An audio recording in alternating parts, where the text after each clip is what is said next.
Penguin Random House Audio presents Orchid and the Wasp. This is the author, Caoilinn Hughes. If you programmed your computer by conscious thinking, you know the nature of your values and emotions.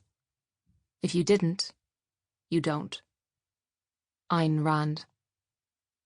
I constantly felt, as I suppose many an ambitious girl has felt, a thumping from within, unanswered by any beckoning from without. Anna Julia Cooper. The sea is not less beautiful in our eyes because we know that sometimes ships are wrecked by it. Simone Weil. Chapter 1. The Mediocrity Principle. April 2002. It's our right to be virgins as often as we like, Gail told the girls surrounding her, like petals round a pollen packet. Just imagine it, she said. Louise, Fatima, Deirdre Concannon. She pronounced their names like accusations. She snuck the tip of her index finger into each of their mouths and made their cheeks go pop, pop, pop. I did mine already with this finger, she said. The girls flinched and wiped their taste buds on their pinafores. Blood dotted the bathroom tiles, but it wasn't a lot, and it wasn't as sore as, like, piercing your own ears without ice, she concluded ominously. And now I don't have to obsess over it like all these morons. You should all do it tonight. We'll talk tomorrow, and I'll know if you've done it or not. Tiny hairs on their ears trembled at her inaudible breath, like Juliet's. Gravely, she confessed. Some of you will need capsules all your life, all the way to your wedding night because of being Muslim or really, really Christian. Wipe your snot, Miriam. It's a fact of life. It's also helping people. Boys will think they're taking something from you when the capsule cracks. But you'll know better, she said. You'll know there was nothing to take. Gail was 11. It was her last term of primary school. Perhaps that was why the proposition backfired. The girls were getting ready to fly off to some other wealthy, witheringly beautiful leader. But Gail wasn't disturbed by this. She no longer needed a posse. It would be tidier if they fell away than having to break them off. Really, really Christian like your brother, Deirdre replied. Isn't he an altar boy? Gail rolled her eyes so dramatically it gave her a back-of-socket headache. He hasn't got a hymen, Deirdre, so he's obviously irrelevant. Deirdre and Louise's mirth was exacerbated by the fact that Miriam's tears had now formed a terracotta paste with the foundation she'd tried on at the bus stop pharmacy earlier. How much would the virgin pills cost? Becca wanted to know. What would Gail price them at? Whatever, Gail said. What does that matter? Pocket money is what. Everyone will want them. Hundreds, if not millions of people, Rebecca. So choose. She challenged their non-committal natures, looking from girl to concave girl. Well, are you or aren't you? In. She addressed the dandruffy crowns of their heads. Of late, they'd become less worthwhile spending time with. Even playing sports, they didn't want to sweat. Headbutting nothing, the chimney black sweep of her hair kicked forward and she thrust them off like a sudden squall that separates what's fly away from what's fixture. Stupid girls, she thought, as the lunch bell trilled and they straggled toward their classrooms. Back to times tables. The slow, stupid, common operations.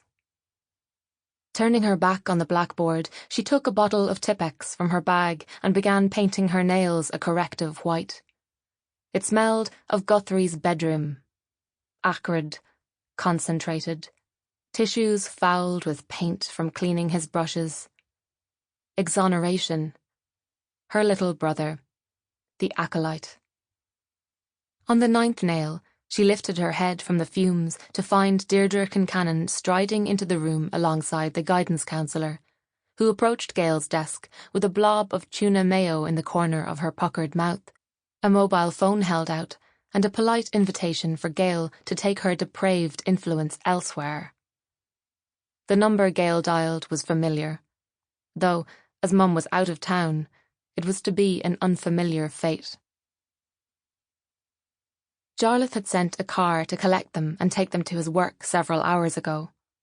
On the phone, his secretary had informed Gail as to the make of the car and the name of the driver, both Mercedes. There had been no chastisement thus far, other than an afternoon confined to a windowless meeting room penitentiary in his office building. In the same school, but 2 years behind his sister, Guthrie had been encouraged to go home too, when his whole class had concluded their post-lunch prayer in perfect unison. "And lead us not into temptation, but deliver us from evil, Amen." Gail was already waiting at the school gate when Guthrie had come dragging his satchel crucifix across the tarmac in utter distress and confusion. His blue eyes were red-rimmed as a seagull's by the time he finished his homework under the artificial lights of Barclay's Irish headquarters at 2 Park Place in Dublin's city centre, just around the corner, though worlds apart, from the National Concert Hall, where they often watched their mother yield a richer kind of equity from her orchestra. Guthrie spoke quietly into his copybook. "You always do this when Mum's gone." "I said I'm sorry." "But you're not." He made a convincingly world-weary noise for a 10-year-old.